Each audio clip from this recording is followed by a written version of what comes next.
You're listening to The Streaming Wars, the podcast that discusses all of the latest happenings regarding your favorite streaming services. Find out which service is winning the war this time around. Hello everyone, welcome to the latest episode of The Streaming Wars. I'm Dustin and Tony is with me, and we are here to discuss all of the latest news related to the streaming services.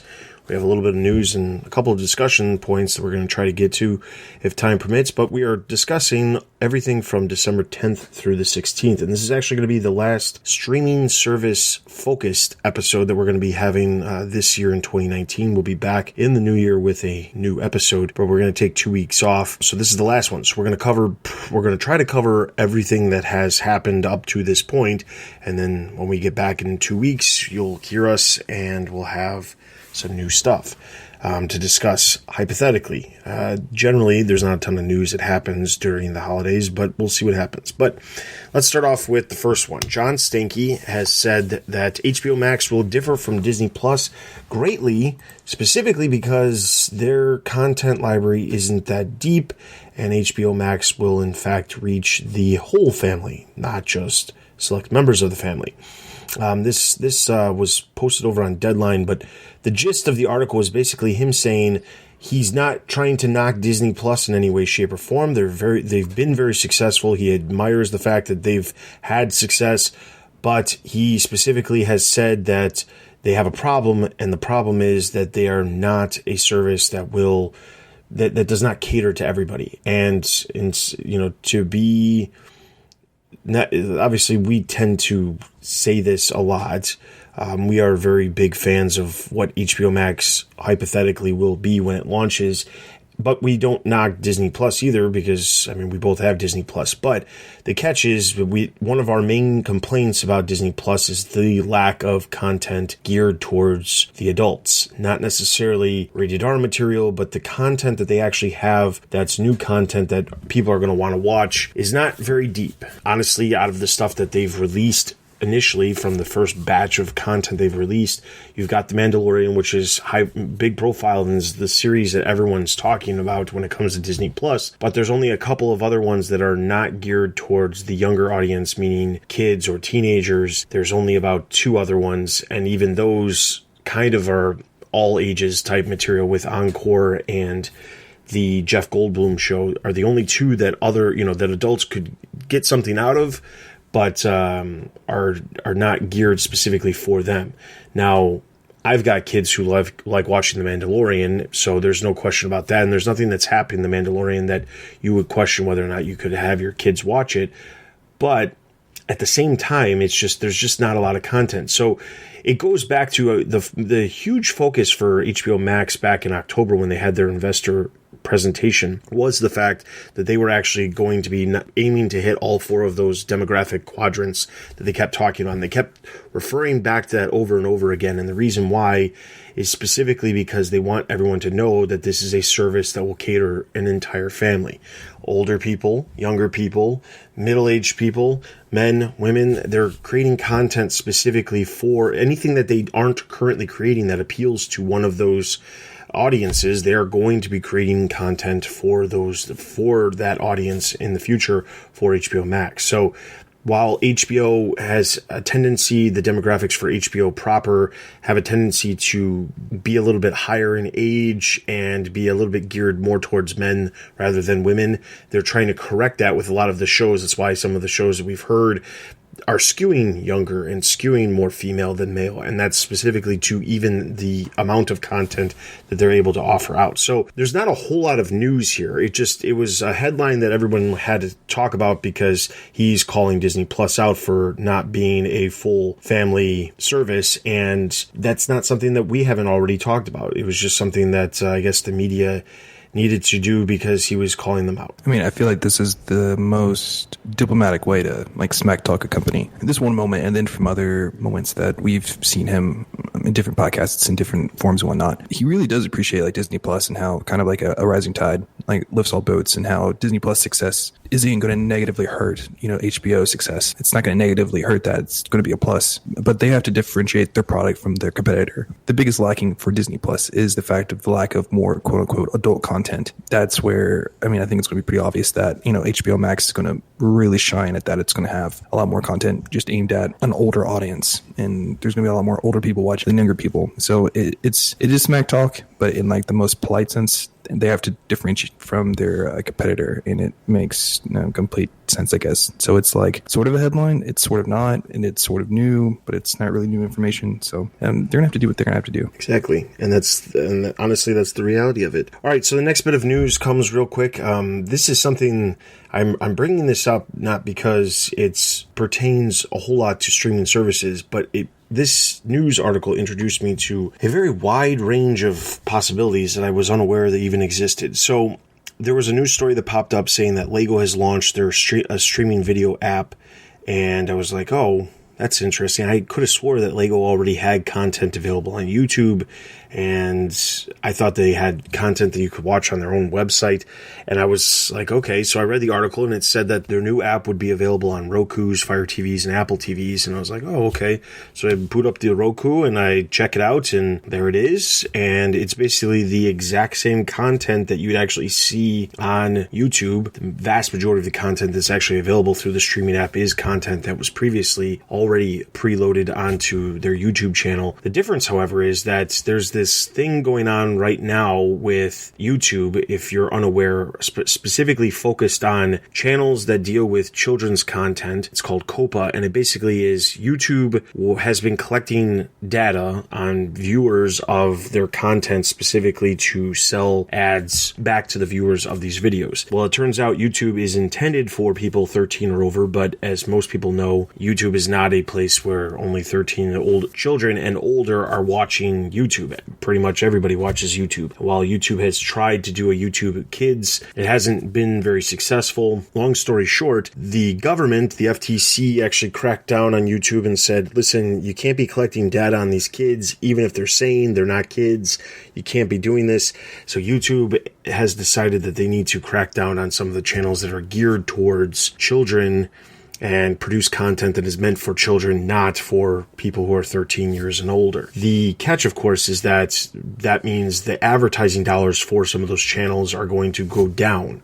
So what we're starting to see top tier YouTube channels that produce a lot of kids content that's very popular go and spend some money to create their own apps to appear elsewhere other than YouTube so that they're not losing potential revenue. One of the first ones I actually saw was there's this character called Blippi. My youngest watches him.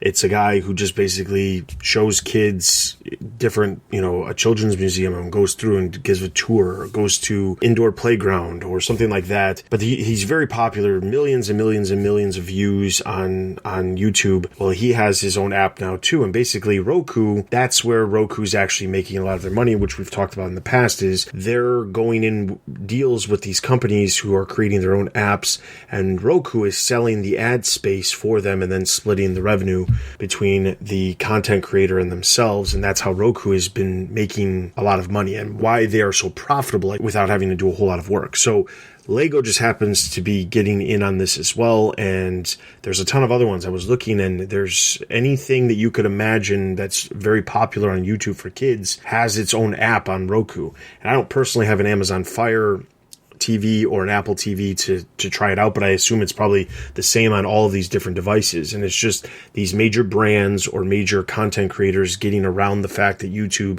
has been doing things that they shouldn't have, and now they're punishing the content creators. So it was an interesting little rabbit hole that I dived down that I wanted to share. All right, so then the next article comes from The Motley Fool, and this was an article kind of editorial, but something I wanted to quickly discuss. The article was titled, "Why an Ad-Supported Pricing Tier Makes Sense for Netflix." Now, this has been something that's been considered and talked about for quite some time. Should Netflix offer ads? And if they do offer ads, how does that affect the consumer, and how does it affect Netflix? Well, the big thing is if Netflix had ads, Netflix would in turn be making more revenue, and their billions and billions of dollars that they're spending every year on content could potentially bring in some profit by having ads. At the same time, as a consumer, you're not going to pay the same price if you have ads, so your price could potentially go down if you were to accept the ability of ads. Netflix has said time and time again that they have no desire to have ads on their services. They're clearly looking at other revenue streams like product placement and things like that. But the reality of it is Netflix is in a money bind because while they have a lot of money coming in, they still have a lot of money going out. And one of the things that constantly comes up every time we hear quarterly earnings is the fact that these companies, that Netflix is spending an insane amount of money and they're planning on spending even more money. And there's no stopping their spending. And eventually the investors are going to have a problem with the fact that they're spending as much money as they could. So the question I want to present is, how likely is it that in the next 5 years we see an ad-supported Netflix? I can see a ad-supported Netflix, maybe not in the U.S., but definitely potentially like overseas, in markets where, see, the thing about Netflix is they're going to want to, they're all about like scaling. So if they can get more people to watch their content, then that's going to be great and to use the platform. And we can kind of look at an example where they're changing out their business model is in India. They're moving to, we reported this elsewhere, and how, Netflix is taking in a different approach in India, and how they're going to offer cheaper plans, but cheaper in terms of like adjusted for the currency based in India, just that difference, but then also allow just a mobile only option to where they're reaching out to the average, Indian, where, most of the time they're going to be, the percentage of people who have smartphones is pretty high in comparison to the amount of people who have, just a normal laptop or desktop TV or just a setup box at home. The amount of people with smartphones is just a whole lot. And so if Netflix can offer just a mobile only subscription, then they can able to leverage just those customers. And so we could see that Netflix is kind of taking a different, taking a little bit of a risk, but taking a different business strategy to really reach the Indian market. And I think it's a smart decision. However, they're trying to make it a big push into India, into the Middle East, into Africa, to these places where just due to economics, they might not have the extra income to spend on a streaming service. This doesn't mean that they're not going to watch it. It just means that, unfortunately, other bills are going to come first. And so they might not have that amount of like disposable income. So what they could do, right, in these areas is to provide, team up with a local partner, advertising partner for whatever things, I don't know those regions well, but whatever the brands that are popular in those regions, team up with them, offer, an advertising backed platform for those regions. So Netflix would still get subscribers, would still get, revenue. However, all those viewers would just watches, ads from those big brands in that area. I can see that being a solution. I could see that working pretty well. I don't know if they're going to bring in that model though into like the US proper or into like, Western Europe, because they might not just see the point of it doing so. Like, what's the point? Well, like, we're already doing fine. And so I could see them really doing that for their international growth, if that makes sense. It definitely does. I mean, I'm not going to sit here and say it's not feasible. I mean, Netflix might want to sit here and say for the immediate future that it's not, that they're not going to do something like that, but the reality of it is that in some way they're going to need to bring in money, and they cannot raise the prices again. One, because we've experienced so many price increases over the past just few years that there's no way that they're going to be able to raise the price, especially with more competition in the market. Present way too much issues with the fact that people could choose a different service that could be cheaper, could offer more content for the same price, could offer more features for the same price. And I don't think that they want to get into a situation where they're going to have to raise the price. So the idea that they could potentially do an ad service or an ad supported version or a tier, it's entirely possible. I do believe, like you said, that the international market is someplace that this could work well, mostly because we already know, as you said, and as we've said in past episodes, they're already doing lower priced service options in other countries. Part of that has to do with the median income, but part of it also has to do with just type of content delivery way that they're receiving. A lot of the smaller countries, they're using their phones rather than streaming it over, a home network onto multiple televisions. Most people don't have it, multiple TVs that they're going to stream it on multiple devices at once. So it makes sense to have those cheaper options. But you know what makes even more sense? To have an ad-supported version that costs even less. Because the reality of it is, we know from Hulu's numbers that there are people who have no problem watching stuff with commercials, and there are other people who prefer to watch things completely commercial-free. That's why these companies offer both. CBS All Access. They've got their version, which is ad supported, and then they have their slightly more expensive version, which is not. I think it's honestly only a matter of time. HBO Max is going to, I think, be the fuel to the fire of Netflix potentially doing this, because if HBO can figure out a way, if they launch they're ad-free. We already know a year later they're probably going to have ad-supported tiers. If they can figure out how to integrate ads into HBO content that have never had ads before, there's no reason that Netflix can't figure out how to do the exact same thing. And the success from HBO Max could be the like I said, the fuel to the fire of Netflix deciding, you know what, okay, we're going to do this. Could we see something like that for some of the smaller services like Disney Plus or Apple TV Plus? Probably not. Mostly because the content library isn't nearly as large, and the amount of content that's being produced isn't as much. But I think they're also completely content with the price point that they're at, and if they're not, you'll see those prices raise, and they have room to raise because they're already very, very low. All right, so the next news, there's two news points in the show notes that kind of go hand in hand, and this is something that I did a little bit of research, and oh boy, there's something very interesting developing at AT&T that has always been said that it's going to go hand in hand with HBO Max, but I don't think anybody's really realized it or really connected the dots as to how much. Okay, so the first thing is, it was announced on December 12th that AT&T TV will launch nationwide in February 2020. Now, if you're asking yourself, what is AT&T TV? Is this something else that's launching? And I would say yes and no. That's helpful. Yeah, I know. So here's how it works. So we've talked about DirecTV Now. We've talked about AT&T TV Now. They have had there's AT&T Watch TV. There's all these other companies, and there's actually I've seen a video where they basically have them all written out, and I think there was like 4 different ones. Now it's down to 2 different ones.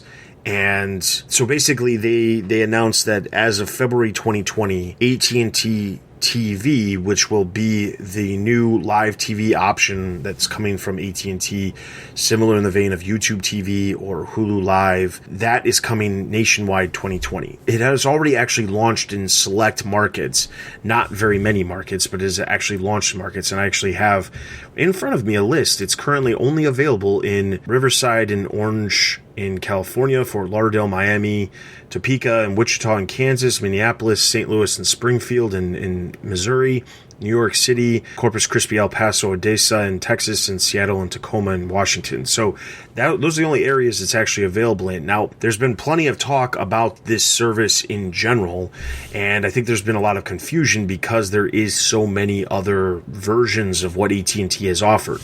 The reality of it is they are all like merging into one, and there will be this new AT&T TV going forward. Now, here's where it gets interesting, though. So I've done some research to figure out exactly what this is, mostly because there was another article that just popped up a couple days ago where it says that there's a chance that AT&T could stop selling Uverse TV starting in 2020. Now, I read this article. The article you can read yourself over, through the link. It's over at corecutternews.com. This was interesting because I was thinking, I have Uverse TV. What does this mean for me as a subscriber to Uverse TV? What does this mean for the future of AT&T if they're going to stop selling Uverse TV? They already have issues with DirecTV. They already have issues with Uverse subscribers leaving. Both of those already have this mass exodus of subscribers. Almost every single quarter we hear about multiple subscribers, hundreds of thousands of subscribers leaving the services. So it turns out what I have gathered from the various articles is that they're not looking at selling Uverse TV as an option anymore. There's a good chance that DirecTV will eventually just run its course. It's going to stick around for just at least the next couple years because of the deal that they have in place with the NFL ticket that's been in place for quite some time. But it looks like AT&T will be completely switching over to the internet-based live TV option like YouTube TV. And when I looked into the AT&T's website to actually learn more about this, it basically says that you subscribe to the service, they give you a small box that allows you to connect to your TV similar to the way Apple TV has one, and you will be able to watch all of the shows same way as YouTube TV or Hulu Plus. The difference is you'll be able to have a remote. The remote actually has Google Assistant linked into it, so you can have voice control. And by the looks of it, I have to say this, one of my major complaints about Uverse TV when I got it set up was the DVR boxes were horrible. The interface was not good at all. And I'm just looking at some screenshots of the interface, and it looks really nice. The remote looks real sleek. The box looks real small. It's not going to take up a lot of space. Yes. You're talking about this setup box. It sounds awesome. Can you use AT&T TV, right? The new thing that you're talking about, that's on the box. Can you use it on a different box? You can use it. So let's say I have my Roku. Yes. Can I just you should be able to, yes. Okay, cool. You just won't be able to use the remote that the other box. So I'm guessing the idea is that if you get the box, you've got the remote. You can. It says on here. It says it doesn't connect to it connects to the internet wirelessly, so you don't have to have a cable plug or a cable outlet or an internet outlet attached to the back of the box. Because right now with my Uverse, they had to install a internet line to connect to the main hub for Uverse TV, and the other additional box that I have is wireless, but you still have to have an adapter for it. Is there a plug? I mean, I know you don't have to use it, but is there still a plug? Because I know people that use the plug just because they're watching like 4K content well, that I don't know. I'm looking at a thing that just says all you have to do is connect the HDMI cable to your device from the box, plug in the device, use the remote, turn it on, and follow the prompts, and it works. It's supposed to be super simple. I'm guessing this will also eliminate the need for someone to come out to actually set it up for you as well. Yeah. But I'm guessing that ultimately, with these two articles that have popped up in the last couple of days, and the fact that it's supposed to be launching nationwide in February, I'm honestly believing that this really is the future of what they're pushing for. And it makes sense to get out of wired, because their whole basis behind what they're trying to accomplish with HBO Max is to get people to stop ending their services. And if they have a service they can literally take with them anywhere they want, it will reduce that. All you need is an internet connection, and that's what we just talked about this last week. The internet connection is where the money's at right now. So if AT&T can offer faster speeds than everyone else or offer more data than everybody else, there will be a reason to stick with AT&T, and then you'll just get these other services. And it also makes perfect sense as to how they play, because they made this big deal about how they're planning on teaming up this live TV option with HBO Max. How do you do that? Well, now it makes more sense once you kind of get into the nitty-gritty of these details. So I should be able to, on my Roku right now, eventually, let's say in 2020, right? When it comes out, on my Roku, I can hypothetically install the AT&T TV app, log into my account, and then watch TV. Yep. Without the remote. Yeah. See, that's good. See, yeah. I would, that is something that depending on the price, I would be interested in that. Well, it looks like from their website, it says it's going to be starting at $64.99. Was that bundled, though, with stuff? It doesn't say it's bundled with anything. It just says $64.99 for 12 months plus taxes and fees. Is there a cloud DVR? There is, and it says that it has 500 HD hours of cloud DVR storage. Nice. And it says one remote controls your entertainment and your smart home devices, which means it will pair with any existing Google devices. That remote is just extra. I mean, I guess what I'm trying to get at is one, I'm interested in the service, right? But on my own box. Two, get back to me when HBO Max comes out, and I want to know if the bundles and what that price is with the bundle. Because that'll what get me. But most importantly, so I don't know if you know this, but at my apartment complex, right, I'm turning around right now and I'm looking at my cable box, and what a lot of these companies make their money in is really you're renting a piece of equipment all year long, like the router, right? I could buy my own and I could save myself some money, but at the same time, it's like I don't really need that big of a router, so I really don't care. So these companies, right, they're really like AT&T, they're selling you this idea of the set-up top box and this idea of the remote because those are easy sales that they're going to make. They're going to rent out the router unit. I wonder. See, the thing is, the remote is just like extra cash, So you're harping on the remote, and in my head, it's like, from a business standpoint, I'd push people to get the remote because that might cost $3 to make, but I'm going to charge $15, $20. Those margins are pretty high. So it's I don't really care about that per se as a business, because the future of the business, right? If they're trying to take it, expand it, the people aren't going to they're watching on their iPads, their TVs, their computers that are not necessarily with the AT&T box. Right. So that's kind of where my head is at. It's but I don't know that the hub is I think the hub is something other than what you're thinking, though, because when I'm looking through the explanation, it says the hub of your home. Sync your smart home devices to easily dim the lights, change the temperature, and more with your voice. All linked with Google. It also says 4K enabled. Experience your favorite apps like Netflix and dazzling 4K for greater depth, which means it sounds like it is a Roku. It sounds like they're trying to sell their own thing, which is fine. I mean, it's not bad. I mean, hey, that's good for them. But in my head, like from a business proposition, like they're going to get people not based on this cool, nice new box that they have that connects everything. That's fine. People already have those boxes, you know. They're not really going to go out of their way to get that box. I mean, that might. You get what I'm saying. It's like, that's not the selling point for them. The selling point for them is you should be able to access it anywhere. And if they get that, then I'm hooked. But the setup box, like, that's, to me, what I'm hearing is just like, that's all like nice bells and whistles, but like, that's going to sell that's extra cash in this whole thing, but it's not what's going to keep the business alive. What's going to keep the business alive is how good is it, how competitive is it on the cloud, accessed anywhere. All this other stuff is just like nice bells and whistles. Like, I want good speakers, but you know, like having Amazon Alexa or Google Assistant built in, like that's just really for fluff. Can it actually, like, are the speakers any good? That's kind of how I'm viewing the situation. Right. It does say, I'm looking into some more frequently asked questions. It says, do I have to use a specific device to watch the AT&T TV? It says it comes with our next gen device, so you're all set to watch it on your biggest screen. It says always on the go. We've got you covered.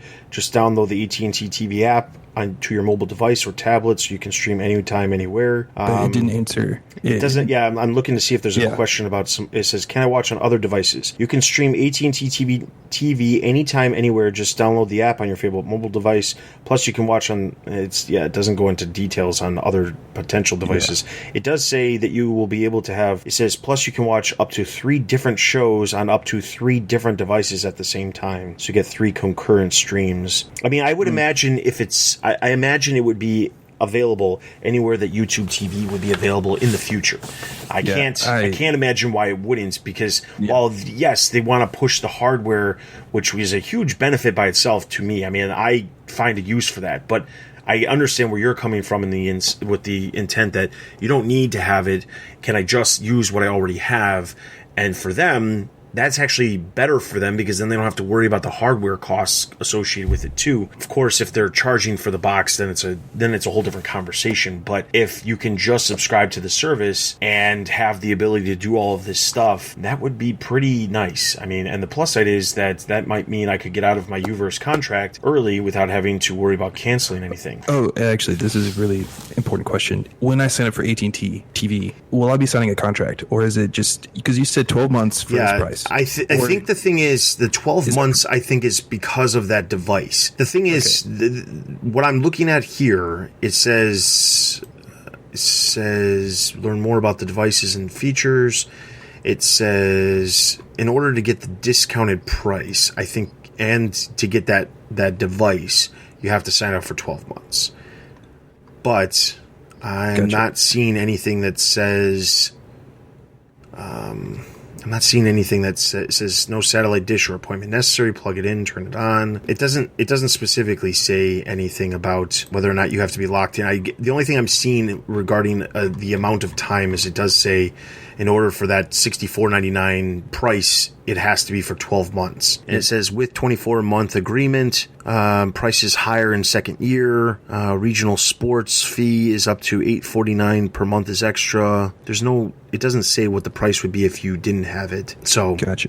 But I mean, like, to be fair, this is something that's very, very new to me, because I just found this out. Dustin, you should know everything. Yeah, I know. Dude, come on. No, I mean, being serious, I was kind of giving it the ringer because I really wanted to know. Because I mean, personally, I'm interested in that. But I think so. If I can get this right before I give you even more praise, they're getting rid of DirecTV, essentially, right? They're getting rid of. In my head, right? They're getting rid of DirecTV. They're getting rid of AT&T now. They're getting rid of AT&T Uverse, and they're combining all those different things into this new service, AT&T TV, and that's where you're able to watch live TV of AT&T's anywhere you are. Is that what I'm getting right now? Yes. Okay, good. Finally, this is what I've been, right, Streaming Wars listeners. This is where I make fun of AT&T for a while now, is because I was really confused by all these different monikers. This is good. consolidate it all down to one business, right? AT&T TV. One that's going to help with your partnership with one Nielsen, and then two Xandr in terms of you're kind of everyone using the same service, so you can kind of know it, right? If you can mush all your data sources into one source, it's just going to be better in terms of just, I don't know, life. Having everything from the single source is just good. Less complexity. Two, you're going to able to more easily offer bundles with like HBO Max. And, you know, since they're live, you know, I don't want to dive too far in a different discussion, but this whole idea of Warner Brothers, Warner Media, I'm trying to play nice with other paid TV providers, you know, since I can see Warner Media even offering their AT&T TV package solution with, you know, like Disney Plus or YouTube or Hulu, you know, like, you know, hey, we're going to offer you this bundle, because it seems like they're more open to like bundling and other things than these other services. So this is a great move for, I think, AT&T, HBO, Warner Media, for their business unit in general. I definitely agree. And just to kind of wrap this discussion up, but basically this all stemmed from this article on Core Cutter News, where basically there's word that they could stop Uverse TV sales as early as 2020. This would be after, of course, AT&T TV launches nationwide in February. If that happens, that means any existing customers would still have it, just like any existing customers at DirecTV would still have it. But if there is an internet option for those customers, they're going to want to get them to switch over. And in most cases, it's going to be less expensive than the current offerings. I'm trying to think of my cable cost, and I don't think it's that low. I mean, obviously, there's certain things you'd still have to tack on, but I still think it would be lower than the current offering. So, again, it would go into John Stankey's wonderful thing of, well, if it costs less and you get more, then why wouldn't you want to? It's just an IQ test. So, yeah, this could be the reason. I mean, they need to switch. They realize that the cable side of things is not working and the broadband is what matters, and this is how they do it. They want you to use them as much as possible. They want you to use their services instead of anybody else's. So they're going to try to figure out the best ways. The plus is they've had the wireless side of things set up for a long time. So while they might not have the top market share when it comes to cable provider, they already have a really, really large established market share for the wireless side of things. So it makes perfect sense for them to utilize that to get customers to switch over to the other offerings that they have as well. And by offering this is like a cord cutter's dream, honestly. I mean, this is exactly what a lot of people would want. It's less money, exactly everything that you would already get when it comes to the content you would get through cable. So this is really smart, and we're going to probably be discussing this a little bit more next time around and in the future when it actually launches, because we'll have more details. And I'll do a little bit deeper dive into some of the finer details to find out more about the pricing and things like that. But this is really smart for AT&T to do, and it makes perfect sense as to this move working hand in hand with HBO Max, which is launching in the spring. Very smart. All right, so let's get into two quick discussions. So the first one dives right back into what we were just talking about, how live TV. So there's certain companies who have been working at teaming themselves with live TV options, meaning you've got YouTube who has live TV, you've got Hulu which has live TV. There's other companies out there. At some point, I plan on doing an episode kind of diving into some of these, all the different live TV options out there. But there's a bunch of different live TV options when it comes to internet television, YouTube TV, Fubo, things like that. And there's lots of different choices, but one of the things that we're seeing is that the companies that are tending to go and make deals to, or, you know, like for example, Disney Plus, they have Hulu, they have that version of essentially a cable supplement. You know, if you don't want to pay for cable, you can pay for one of those. And one of the things that has been popping up is that their Netflix obviously does not have that. And for them, it doesn't make a lot of sense to get into that market because they already have a foothold in their own. They already make a specific amount of money from every subscriber every single month. But one of the things that I found really interesting was a series of articles that were released over the past month. Netflix is specifically offering certain things in certain markets And why they're doing what they're doing is because they're trying to get a foothold, trying to get a bigger foothold. One of the things that popped up was there was an article talking about how Netflix is now available in over 300 million pay TV households. Now, what that means is that if you are a cable company, you have a setup box. We just were talking about this, and the setup box that sits on your shelf by your TV that allows you to basically convert the cable signal or the internet signal into a signal to show the video on your screen. That has the ability, a lot of those boxes have the ability to have apps.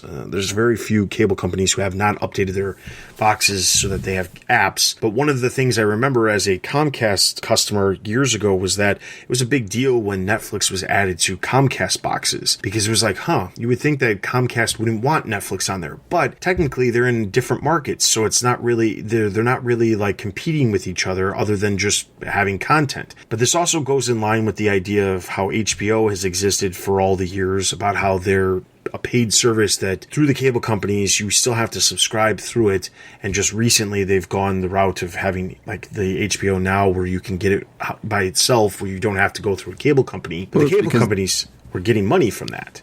Yeah, I mean, it's like, I mean, I know, because you just said that it's like, it seems like they're going to be like competitors, but it's like, yeah, Comcast and Netflix, although they do offer services and they do own like content, it's different businesses. One's streaming, one's, set up top cable box. And it's like Comcast, it's not hard to let them have access to the box, because it's like, yeah, you might not make as much money as your own service, but hey, making $5 here is better than nothing, you know what I mean? So exactly. I don't think some people understand. It's like, oh yeah, they're competitors, how do they work? And it's like, well, because you got to think of these companies as two different businesses. And Comcast, yeah, we have Comcast and you have like NBC that's kind of doing the streaming side. AT&T, you have AT&T proper, and then you got like Warner Media, which does like the streaming. So they're not competitors. It's kind of hard to explain, but I could see how sometimes people would be like, well, they're competitors. It's like, yes, but they all like to make money, and this is a great way to make money. Yes, and one of the things that some people don't understand is, well, how does Comcast make some money off of this? Well, there's two ways. One is that Netflix, in most cases, Netflix pays money to have their app on these boxes. They don't pay an insane amount of money, but they pay these companies money to have their app, because if you can access this app easily through your cable provider, you're more likely to actually subscribe, which of course is what Netflix wants. However, if you're an older customer who doesn't have a Roku or any of the other streaming devices out there, you don't have smartphones, how are you ever going to even watch Netflix? You're not, because you don't have the ability to. But if you can through your cable box, which is a device that's already in your household, that makes it so that, well, hey, I heard about this really cool show that I'd like to check out on Netflix. Yeah, that sounds like a good idea. Oh, I'm not a subscriber. Okay, I'll subscribe so that I can start watching it. Oh, wow, look at all this content that's here. And they don't even need to have another device. It's just another device that already exists that Netflix can get their app on, which means they could potentially have more subscribers. They do pay money to have that on there because they potentially are going to get subscribers from that. But the other part of it is that the cable companies, but I would assume, and this is just my theory, that, most cable companies have data caps on how much content you can stream or use the internet per month. Comcast has, for most of their plans, I think it's like a 2 terabyte. I've talked about this before, but it's like 2 terabytes. The more you use those streaming apps, the more data you're consuming, which is good for them, because if there's a family who's using an insane amount of data, they can make money off of that as well. So that's what it comes down to. It really just comes down to that's how it's like a mutually beneficial situation. In some cases, the cable company is probably making out way better than Netflix is, because Netflix is paying money regardless of whether or not they get the subscribers, but it does give people the option to subscribe without having to go find another device. And so this was the article that stemmed all of this. But then also Amazon it was just announced earlier this month that Amazon is now Amazon Prime, I should say, Prime Video is available now on TiVo boxes. It's coming preloaded on TiVo boxes, and I'm pretty sure Netflix is also already on there too. So there's certain services that you can see what they're gearing their focus towards. Amazon, Netflix, they are clearly gearing towards the same focus for what they're trying to do. if as far as how they're going to be making the core amount of their money, which is subscribers. Amazon clearly has a bunch of other parts of their subscription that they're making money on as well, with the shipping and the other services that they offer as part of a Prime subscription. You can clearly see what they're trying to aim for, while you see other companies like HBO Max and AT&T and Disney and Hulu, you can see that they're gearing towards, the supplementing the cable TV market. And that's one of the reasons why it's going to probably be very difficult for AT&T to get HBO Max preloaded on other service providers' setup boxes like they could with HBO, because they're still a competitor. And now that AT&T owns Warner Media and then subsequently HBO Max, I feel like it's going to be very difficult unless they're offering a very sweet split deal when it comes to these subscription plans. But I'm not sure how much of that is actually going to work out for them. But I just wanted to quickly bring this up because I think a lot of people don't understand that, like, when you log into your cable box or you look on your cable box and you see that Netflix app, you might not be using it because you're using a smart TV or using a Roku or some other streaming device, or you're using Netflix on your phone. But there's a vast majority of people out there who don't have these devices. And when you look at the numbers for the Rokus and the Amazon Fires and all of these devices that stream, it's still a small fraction of the amount of people that are actually in the United States if we're just focusing on the US. So having these boxes that are all over the place, because there's a ton more people who are subscribing to cable than individually subscribing to one streaming service. That is a reality that is real. There's a lot of people who subscribe to cable.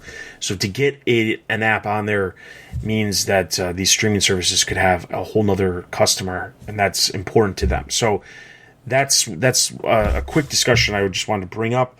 The other one to kind of wrap up the episode is, of course, jumping back over to HBO Max. There was a couple of news articles that posted up about HBO Max's focus, and there's not a whole lot of surprises here, but the first headline read, Kevin Riley, who's currently the HBO Max head of content, he's the person who's in charge of the content that's actually being assigned to the service, as well as a bunch of other Warner Media stations and channels as well. But he specifically said HBO Max will keep the biggest Warner Media hits, and they will not hand them